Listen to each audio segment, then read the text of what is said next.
The tycoons of social media have to stop pretending that they're friendly nerd gods building a better world and admit they're just tobacco farmers in t-shirts, selling an addictive product to children. Because let's face it, checking your likes is the new smoking. Philip Morris just wanted your lungs. The App Store wants your soul. There are 2 billion people, more than 2 billion people on Facebook. That's more than the number, it's about the number of notional followers of Christianity. People check their phones 150 times a day, the millennial sort of audience. And so if you think about it, from the moment you wake up, it's like you're jacked in to this environment. And thoughts start streaming into your head, designed by a few technology companies. What we find is the typical person checks their phone every 15 minutes or less, and half of the time they check their phone, there's no alert, no notification. It's coming from inside their head telling them, gee, I haven't checked in Facebook in a while. I haven't checked on this Twitter feed for a while. I wonder if somebody commented on my Instagram post.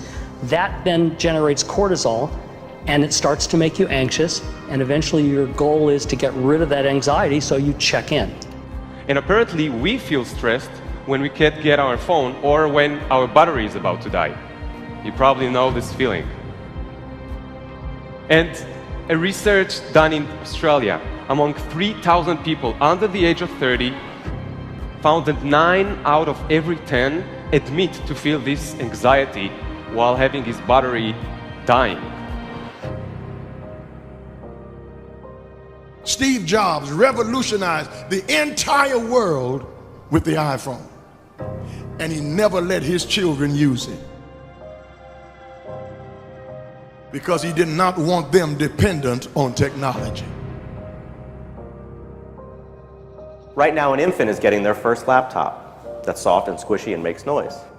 Right now, a child is being born online and being favorited and retweeted. The hypergenerational segregation of our time is bizarre, unhealthy, and historically unprecedented. You've never seen the like of people sitting at a table in a restaurant not talking to each other because they're texting and using their Facebook and Instagram and Twitter, and they are at the table and don't even know each other. In the house and can't even talk to each other.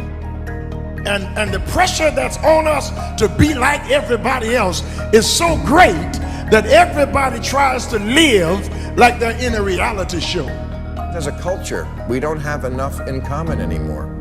And that's because the internet, which was supposed to unite the world, has become too adept at serving us personalized content. Do you know what I saw on Yahoo's front page this morning? No, you don't, because mine isn't the same as yours. People get news feeds now that just spit back customized stories based on what we've clicked on in the past. We are great consumers, but poor producers.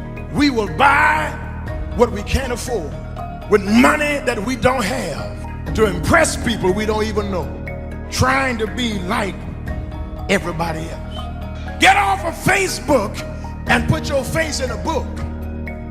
Right now, a teenager is photoshopping their selfie because as a society, we're telling them they're not good enough. Right now, influencers encourage narcissism without knowing the breadth and depth of their impact on their audiences. Right now, 40,000 spectators are in an Olympic football arena watching a competitive esports competition because this is this generation's football match. There's always this narrative that technology is neutral and it's up to us to choose how we use it. This is just not true. Technology is not neutral. It's not neutral. They want you to use it in particular ways and for long periods of time because that's how they make their money. You don't realize it, but you are being programmed. It was unintentional, but now you got to decide how much you're willing to give up, how much of your intellectual independence. If you feed the beast, that beast will destroy you. If you push back on it, we have a chance to control it and rein it in. And it is a point in time where people need to hard break from some of these tools and the things that you rely on.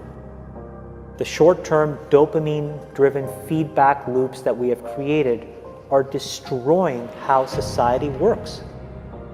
No civil discourse, no cooperation, misinformation, mistruth. And it's not an American problem. This is not about Russian ads. This is a global problem.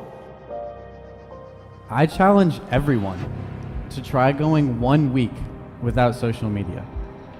Don't let your phone and social media control you.